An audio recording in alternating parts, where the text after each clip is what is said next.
จำนวนมนุษย์สลับในกาซาการเลือก54 ปอนด์เนี้ยขณะปฏิบัติการโยธีอิสราเอลบานเฟอร์เอามนุษย์ดับปรำใบมือเนี้ยพลาติลมเนื้อตรัมระยะเปดับไงมีจีตนาได้ขมายรู้จิตขมาย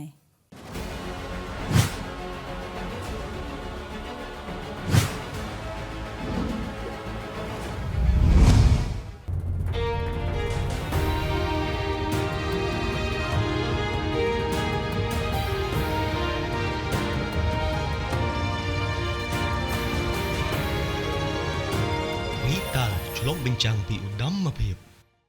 ឥឡូវនេះធនីគារអភិវឌ្ឍជនបទនិងកសិកម្មផ្ដល់ជូនឥណទានគាំទ្រសិប្បកម្មសហគ្រាសធុនតូចនិងមធ្យមជាមួយនឹងអត្រាការប្រាក់ត្រឹមតែ 5% ប៉ុណ្ណោះក្នុងមួយឆ្នាំធនីគារអភិវឌ្ឍជនបទនិងកសិកម្មដើម្បីកសិករនិងអភិវឌ្ឍសេដ្ឋកិច្ចសង្គម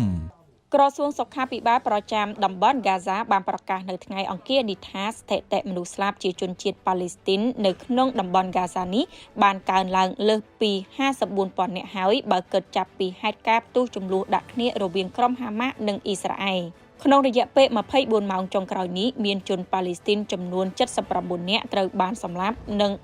163នាក់ផ្សេងទៀតរងរបួសក្នុងការវាយប្រហាររបស់អ៊ីស្រាអែលលើតំបន់នានាក្នុងទឹកដីហ្គាហ្សា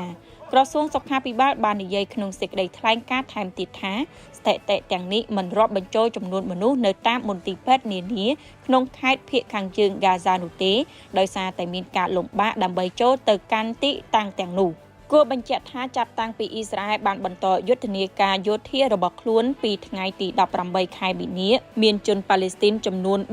3,901 នាក់ត្រូវបានសម្លាប់និង11,088 នាក់ផ្សេងទៀតរងរបួសហើយបើគិតចំនួនមនុស្សស្លាប់នៅក្នុងហ្គាហ្សាវិញចាប់តាំងពីការចាប់ផ្ដើមសង្គ្រាមក្នុងខែតុលាឆ្នាំ2023មកគឺសរុបប្រមាណជា 54,056 នាក់និងអ្នករងរបួសសរុប 123,129 នាក់តំបន់ហ្គាហ្សាកំពុងរងនៅវិបត្តិយ៉ាងធ្ងន់ធ្ងរដោយស្ថានភាពសន្តិសុខចុះខ្សោយចំនួនមនុស្សធម៌ត្រូវបានរឹតបន្តឹងរួមជាមួយប្រតិបត្តិការយោធាជាបន្តបន្ទាប់ដែលធ្វើឲ្យការជួយសង្គ្រោះជួយដល់ប្រជាជនដែលរងផលប៉ះពាល់កាន់តែពិបាកជាងមុន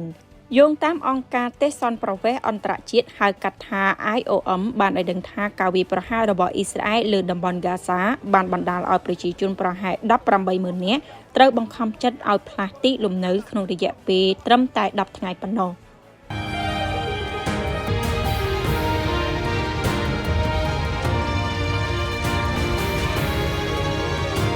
វិតាឆ្លុះបញ្ចាំងពីឧត្តមភាពមួយខ្ញុំឥឡូវ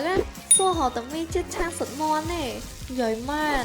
មីជាតិឆាសុតមន់ឆាក៏ឆ្ងាញ់ឆុងក៏ឆ្ងាញ់